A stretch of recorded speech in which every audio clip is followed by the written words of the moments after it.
Well, good day. Probably, I guess, if this posts properly. Happy Wednesday. So in today's video, I kind of start right into it.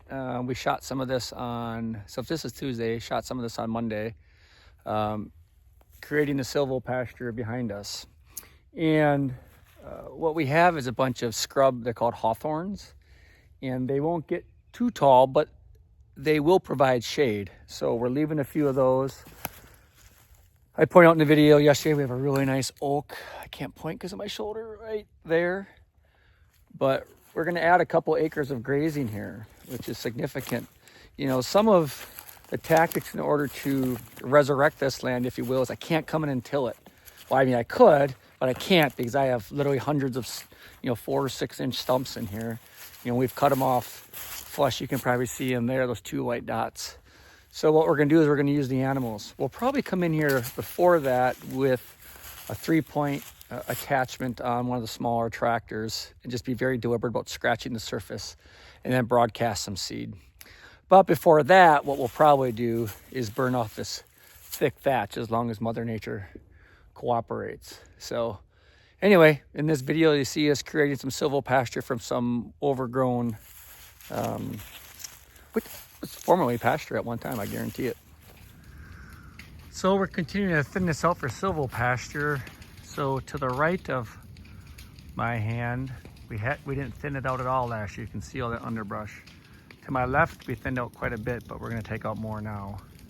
And we just wanna have a tree every 50, 100 feet. Again, none of these are gonna be too tall trees for shade, but they'll still help.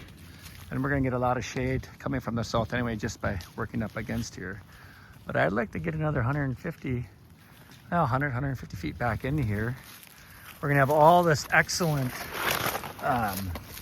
compost, just naturally of all the stuff that breaks down.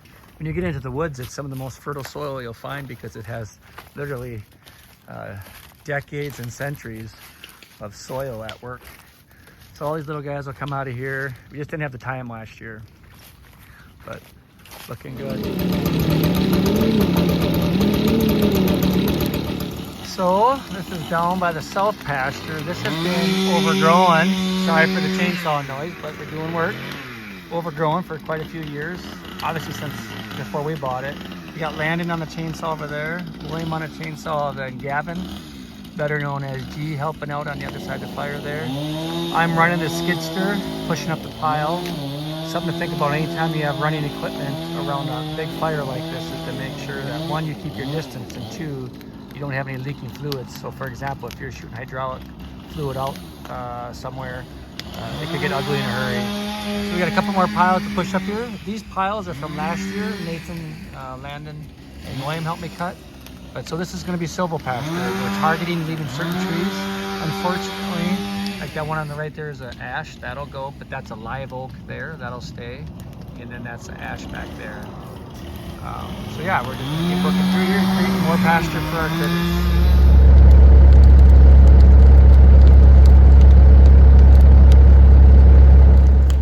So in my area, there's a lot of trees coming down,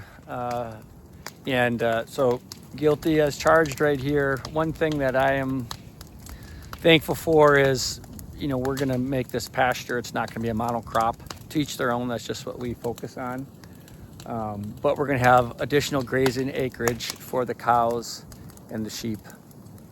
And I think it's really important to do that. A lot of what we're thinning out is, I don't know what you know about, like, what you believe how long animals have been on this earth. Regardless of that, if you've ever heard of an oak savanna, especially like southwestern Wisconsin, I think a little bit on the edges of the driftless and the driftless, but you had these large swaths of land that had, they're savannas, that's what they're saying, right? And you had these trees every couple 100 feet or less, but the grass grew. If we were to go back into my main woods here, when it's green, nothing's growing on the bottom. It's all the canopy, right? Whether that's a large tree or the canopy collectively as the entire woods allows nothing to grow.